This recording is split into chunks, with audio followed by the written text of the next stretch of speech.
Welcome to Leadership, the Secret Sauce with coaches Dave Lipsky and Matt Dodson.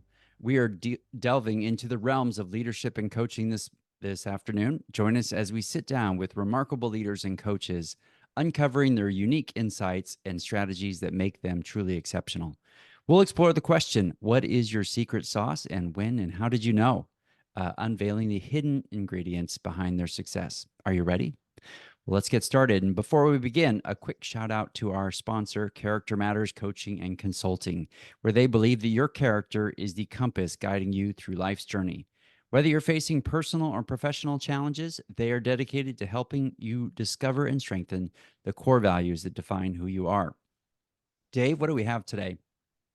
Who's our guest? You're muted there. I am very excited to get off mute. I am very excited to reintroduce Kurt, our guest. I am very curious and interested to learn more about Kurt. And we start off usually doing kind of an energy check-in. And then I was going to ask you, what's the headline of your introduction as you meet others? So energy check-in, 1 being low, 10 being high. Kurt, where is your energy today? I'm on a 9, Dave. It is springtime in Copenhagen.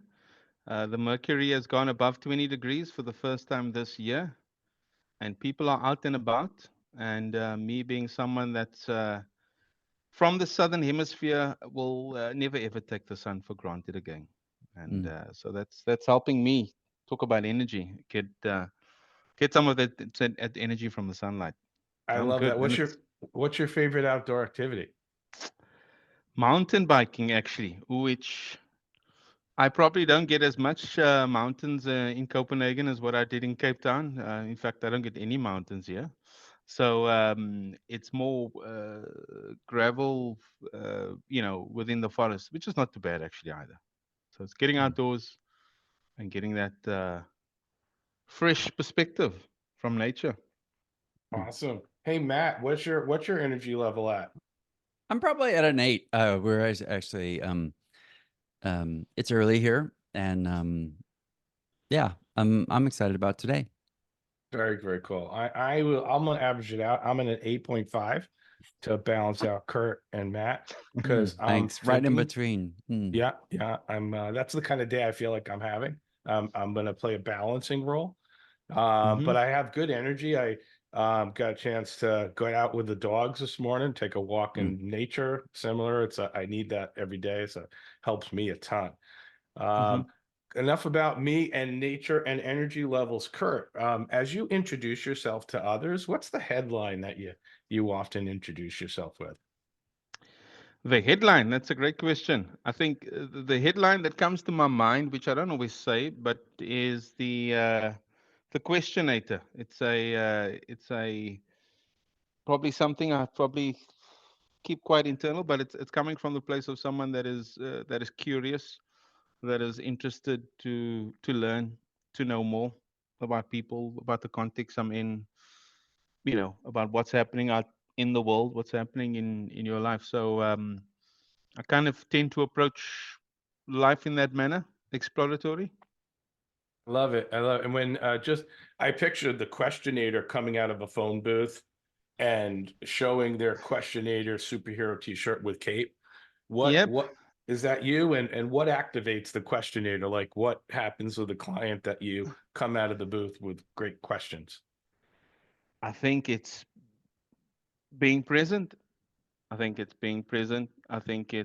the acknowledgement that there's a lot to learn. There's a lot in it for me as well. I think when I coach, of course, I'm offering a space for the client to think through things, come up with new strategies, get through any blockers and barriers. But I'm learning about humans. I'm learning about their world, and it's actually the pressure's not on me. I just got to use the skills that I've learned and the expertise I have to help bring out their superpowers. So if they feel they've gotten something different from that conversation, then I can add another stripe to my superhero badge. Love it. Um, Kurt, we wanted to ask you, so when you think about your secret sauce around what do you bring? Like, what's unique to you when you bring that to a coaching conversation or to an interaction with a leader? What is that? Matt, I think, coaching is such a personalized developmental experience that, everybody brings a unique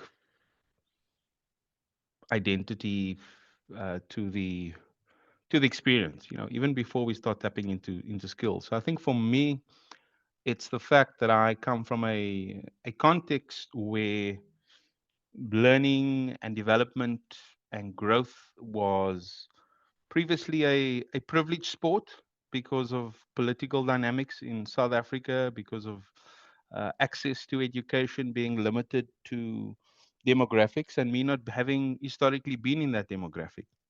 And coming from a family where I was a first generation going to university, getting educated, working in a post apartheid system, and then having access to education and learning and development that my folks never had access to. I think that immediately with my identity brings a deep appreciation for learning, for growth, for potential. And it's a very stark reminder that, when it kind of brings that the possibility mindset. So, it doesn't matter where you are coming from. That I bring that into the coaching to say, what, you can, whatever your starting blocks are, if you've got access to this experience, to resources in your organization, to a democratized learning environment that we live in today, the potential is infinite. So that identity plays a big role, because I think I understand aspects such as diversity, equity, and inclusion a lot deeper. I understand the potential, plus not just from a career perspective, but also from a society, from a, if you're coaching someone in Africa, as an example, it is, there's a big perspective. They're serving their family. They're the first ones that have kind of maybe had this leadership development experience. And then I bring an expertise because I've, completed a rigorous coaching program with the University of Stellenbosch, that forced me to go into a lot of deep self-reflection. It was a 2.5-year program, coming up with my own coaching approach and model, which was drawn from, psychology, organizational behavior, systems thinking, learning theory. That all has equipped me to then bring that to a coaching session, and then the professional experience of 19 years in HR and seeing people grow and develop brings an organizational perspective. Yeah. And let me ask you, like, how, okay, so you were at one company a long time. You go to a different company, it's a totally Mhm. different world. You move to Copenhagen. Did that really change your understanding of your secret sauce? What is different than, this company I spent a long time in, Mm-hmm. which we know each other from, Chevron, a fantastic company. I think, laid a great foundation also on the people development side, because I think we were very, very much on the forefront of people development. And then also having that experience of working in the US and then working in South Africa in a developing world, developing, and then coming into a Scandinavian context, you realize the differences, that they become very apparent to you, probably coming back again to this equity.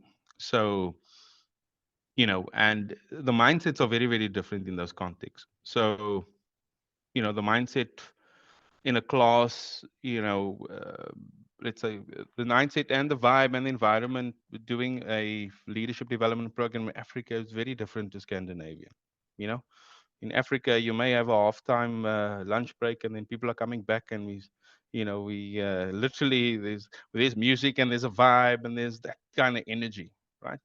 If you're in a Scandinavian context, it's a bit more reserved because people are a bit more in their personal spaces, and they, they set a more defined context to when they, would want to dance or do something like that.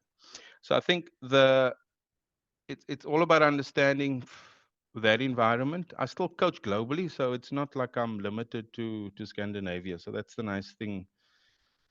Where I coach, I'm coaching people across Asia, the US, and Europe, and it's always just understanding, what's that influence, what does that context mean for them. Mm. So yeah, I think it's just being adaptable. I think, secret sauce, who I am, the identity doesn't change. What changes is the understanding of the complexities of different environments, and maybe what comes up in those environments, and then how you kind of navigate that for the client. Yeah. I like that. We were talking earlier about how people see things, and like if you can see candles as something that is romantic and sets a tone versus others that see it as, oh great, the power went out again. I was thinking of Yeah. lobster. They used to serve lobsters to prisoners, prison food, and then it became a classy food. So as you cut across cultures, Kurt, like how do you account with your client, adjust for how different cultures see things or see possibilities or behave? Yeah. I think, first of all, is not to make any stereotypes or presumptions that and you classify. Um, I think what happens, if I think of now coaching in a global organization like ours, at the moment I'm coaching a lot of female leaders that are at senior management that we, potentially want to get to director level.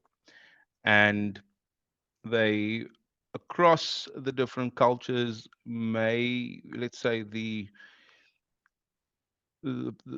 push to, let's say, speak up culture or own what you want from your own development is maybe a bit different, right?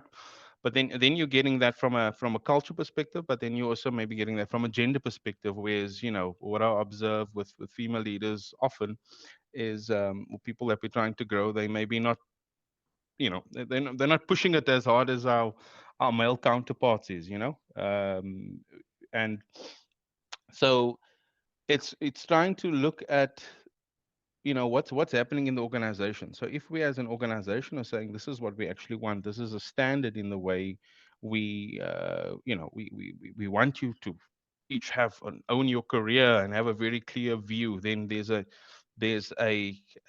kind of a standard we're working towards. And then I can work with, okay, how does that work for that individual in that culture? Okay, maybe I'm not used to that in my environment because I'm coming from X place, and I've got other priorities. So I think it's those multiple layers, is just delayering those aspects, never assuming, because I mean, there's such richness in the diversity that we have. So I just deal with the individual, and then we kind of layer that, layer that. I like as Mm. use the word richness, I hear the word complexity. Mm-hmm. And I love it because complexity is rich, but it's also like when you try to teach developing coaches how you delayer, how would you advise like a new coach? Here's how I delayer. Yeah. I think from the outside in. So I like the concept of zooming in and zooming out. So, if we take um, let's call it an exploration phase, early phase of a coaching, uh, relationship or whatever. You want to, and the individual comes to you with, hey, I want to grow my career. I want to be an executive. Let's just zoom out a little bit here. What is the industry that we are in? Where are the opportunities at? What's happening in the markets? What's, if you of the any ethnic or gender or things like that consideration. So I say zoom out so that you kind of take that individual just for a moment out of their, their thing, because you want them to see it in a different light and you want them to see it from different angles. And also, it may be the first time they are talking about this. So, and they may just have been looking at this from this one perspective and this one conversation, and only my manager that I've been talking to and their perspective of my development. But let's zoom out. Then, with the zooming out, you get all these possibilities. You get a richness around the context, around what are we, and then you kind of zoom in slowly. Okay, so what are we looking for in the organization? You want to be X? What are we saying? What's our leadership behaviors? What is the values? What are we wanting in a leader that needs to lead whatever supply chain? What does that look like in Asia Pacific as you're in Asia? And then you kind of zoom in and then you go towards the individual. Okay, now let's talk about you. What is the perceptions on you and your team? Until you get to how do you show up in your personality. So I think that just helps expand and then narrows in, and then from there I think it starts to help the individuals kind of see, okay, where are they patterns or are they gaps, and considering your context, let's then start to work towards exploring some sort of plan, and then layering that plan out, because often people want to go from X to Y in no time, but they haven't really thought about all those steps. And that's where I think we as coaches, we help them think through that in a bit more of a systematic way. I'm finding a lot, and I think in my coaching, I do a lot of this because there's sometimes this personal pressure where like, okay, I need to, like yesterday I was coaching someone and we're talking about like work-life balance, and this individual was saying, they need to create more space for themselves. And I said, okay, so what are you currently doing? Oh, I'm doing yoga for 3 days a week. I'm like, you know what? Yoga 3 days a week is someone else's goal. So first of all, acknowledge that you've done that. And because then they were like, I need to do this hours of whatever meditation and I want to do that. I said, okay, so what does 20-25% better look like? Well, let's just take one step at a time. So those micro steps, I think, is where we can I find just helps the coaches kind of be okay with more micro steps.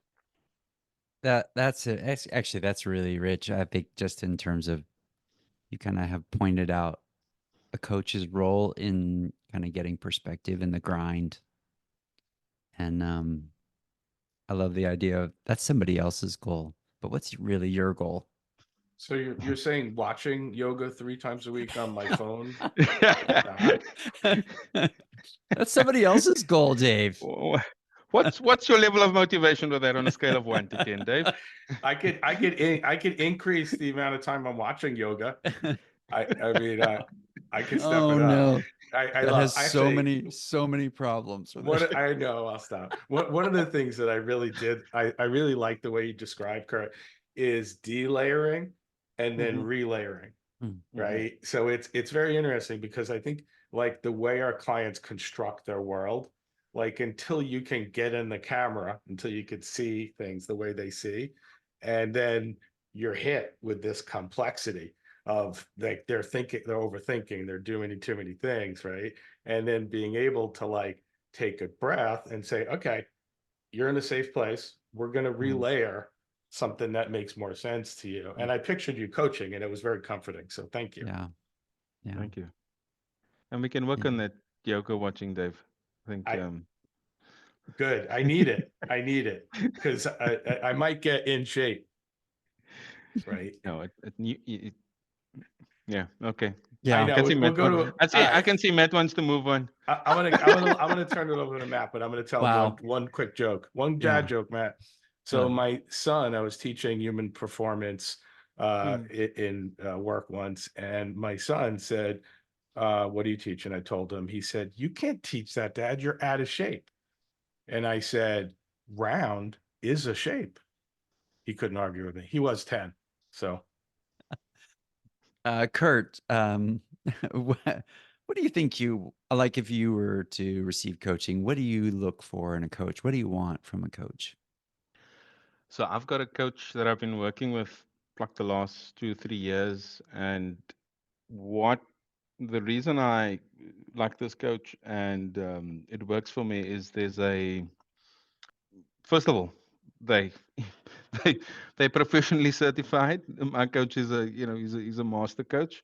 Not that everybody needs to have a master coach, but he's got the ability to bring the strong evidence and theory based and research based that I think we are trying to establish in this profession, and the recency of having that, coupled with the practical experience of doing a lot of coaching, and then working with a lot of other organizations that are, you know, global organizations, small organizations. So he understands the dynamics within which I operate. So my life has pretty much been in big global organizations. So if he's getting that perspective also from the outside, he's not. It's informing his thinking, and then yeah, just allows me to slow down a bit. I can sometimes be a bit too fast in wanting to jump to action.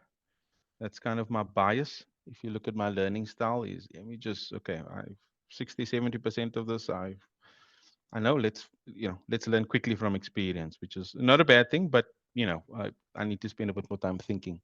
So he kind of slows me down a little bit in that respect, and it's a good match as our styles are very, very, very different. And I've had some, before I made this career decision well, it was a career and a life decision to move across the world, leave family, and move with kids, and sell up house and all these other things, big decisions that are intricate parts of relocating. I went to 6 coaching sessions, and that what helped was that balance perspective. And then also the other thing is over time. So working with a coach over time, not necessarily on speed dial. Um, not out of a need basis, but out of a space where there's someone that kind of understands where I've come from, decisions I've made to date, where I'm going in the future, and with that, I do like a check-in, a couple of sessions every year, so that helps bring the continuity to it, so they can kind of remind me and say, hey, okay, yeah, this is what you said. How's that working for you now? Nice. Yeah, I like that you said that one of your challenges is to slow down. I think I have a similar challenge. What's one advice you have for developing coaches to slow down? Like, what do you do to do that? I think you just have to tell yourself this is not about you constantly. And there's the golden questions will come. You don't have to force them, and they will come when you are present, when you're in a calm state.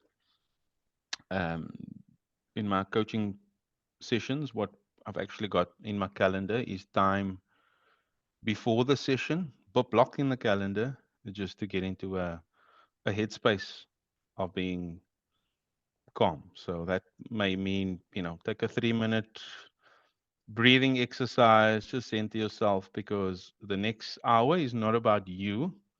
And whatever happened in that last meeting must not impact the quality of the coaching session.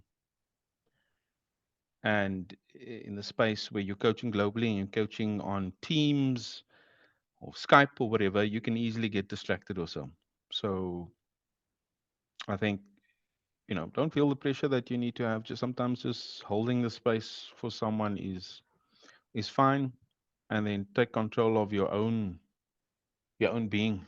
I think, yeah, mentally, physically, spiritually, whatever you feed yourself is going to come out. So we know as coaches, I mean, if you're going to be consuming good podcasts, good content, that's going to help you. So that's going to help you be a better coach. And so what we're putting in is what's going to come out. So yeah, there's some practical things to slow down. And yeah, I don't think we're getting paid for, per second billing. How many questions you ask in an hour, or volume. This is not a volume business. I Yeah, hope not. I know. It's not. This is a quality business. This is about holding a space. This is about because I think people are judging us around the experience, how they feel. They're judging us on, okay, like, is this person actually really invested in my development, or are they just collecting the invoice? Um, so we got to show up in a way that demonstrates that. I think that's a book title I heard that we could cooperate on in the future, three of us. It's not about you. Could be the headline. Like Yeah. it's about the client. Speaking of books, what are 3 books or resources that you would recommend for others for their development? I think before I go to the books, I think there's so much stuff happening in the coaching space right now, which is like super exciting. All this developments in AI and chatbots and all the, so there's 1 or 2 people that I follow on that. Jeremy Passmore is with one of the leading researchers, and I think he does work with Henley. Nikita Blanche in Cape Town. So that's on all of kind of that AI piece. I think is very, very interesting to follow. I Then met Nikki books. last year. He's Oh, fabulous. you met? Okay, Yeah, in awesome. New York. Yeah. So Nikki, we were actually in the same master's class, 10, 11 years ago. And, he came from this computer engineering mind. He's got this engineering mind. And then, he fell in love with coaching, and amazing what he's kind of, I mean, it's like he was built for bringing these 2 fields together. He exudes So, intelligence. Yeah. yeah, he's super sharp. Then, I think books that have influenced me probably before I knew I was a coach, but I think helped the kind of anchor the purpose. So there was a book called The Purpose Driven Life by Rick Warren.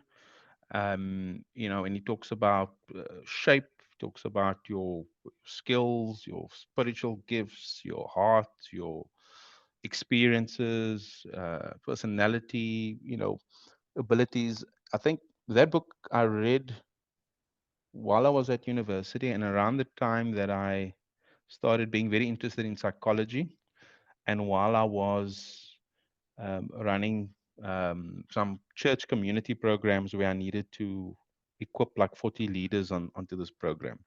And that, that reflection of, okay, so why are you doing this? What is your why?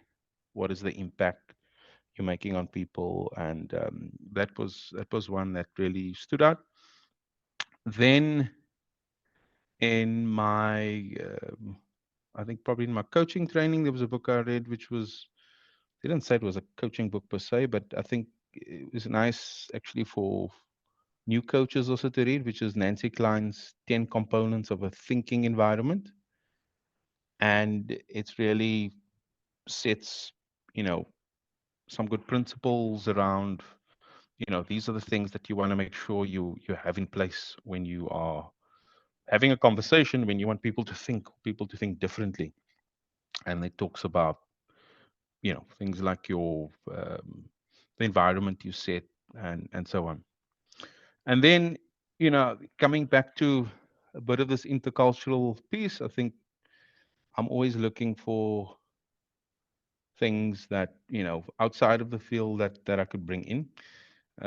There's a book called The Little Book of Hygge.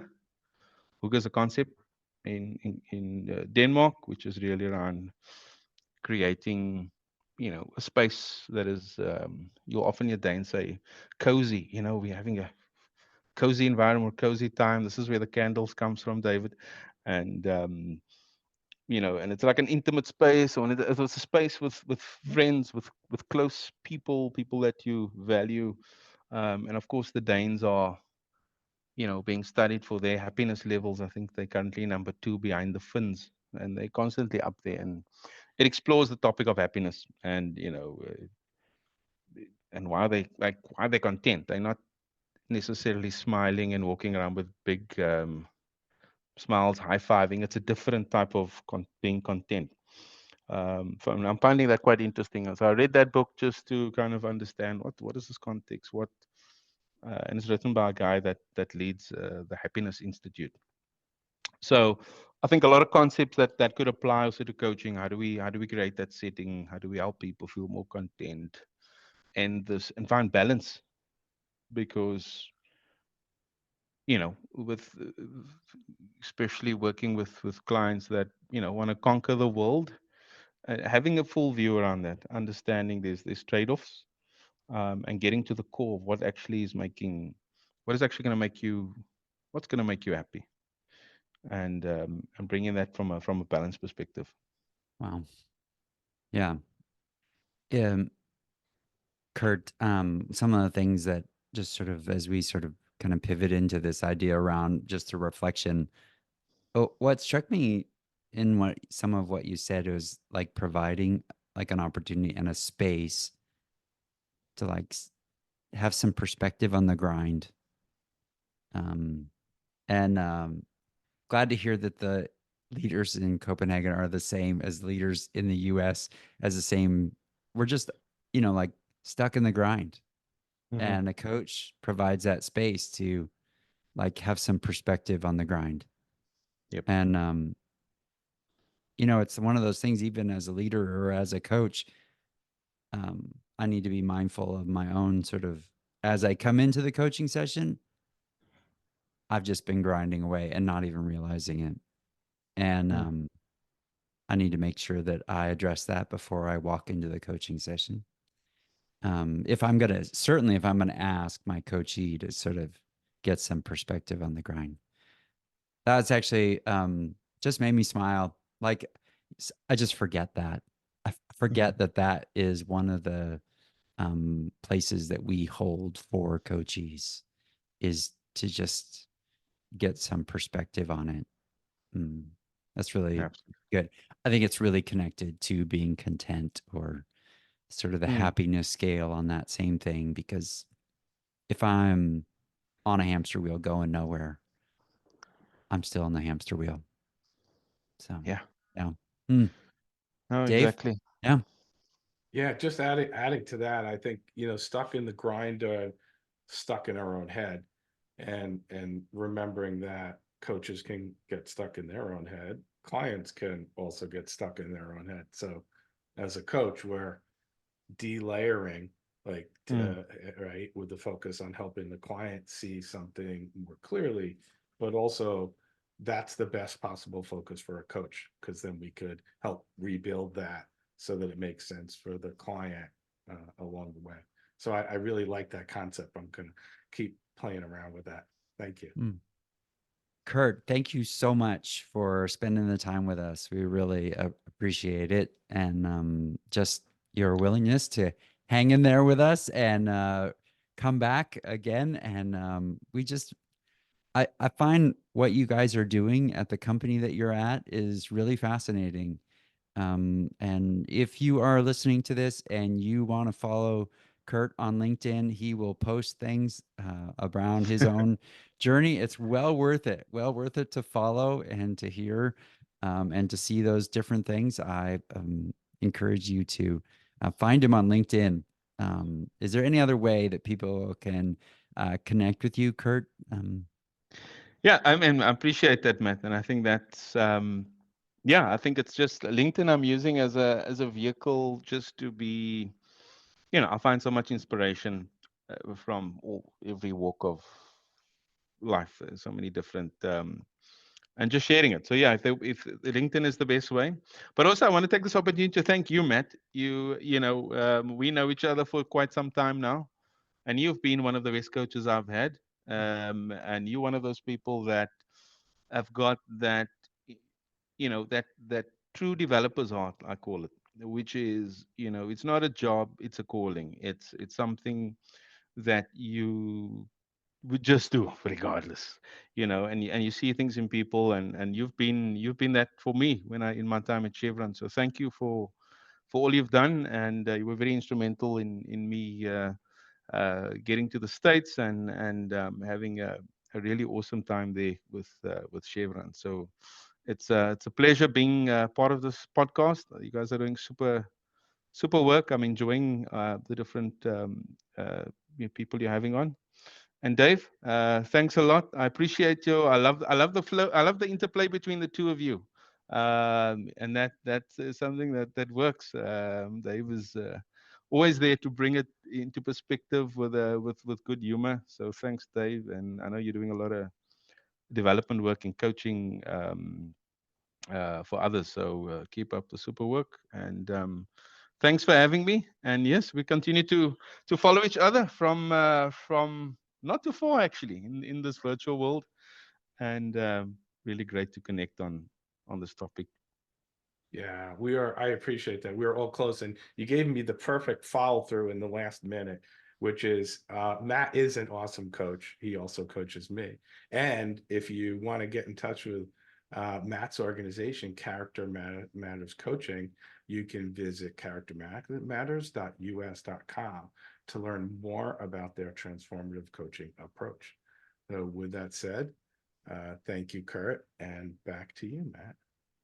All right. And thanks again, Kurt. If you actually want to get in touch with us, we do have an Instagram handle. You can find us at leadership.the.secretsauce.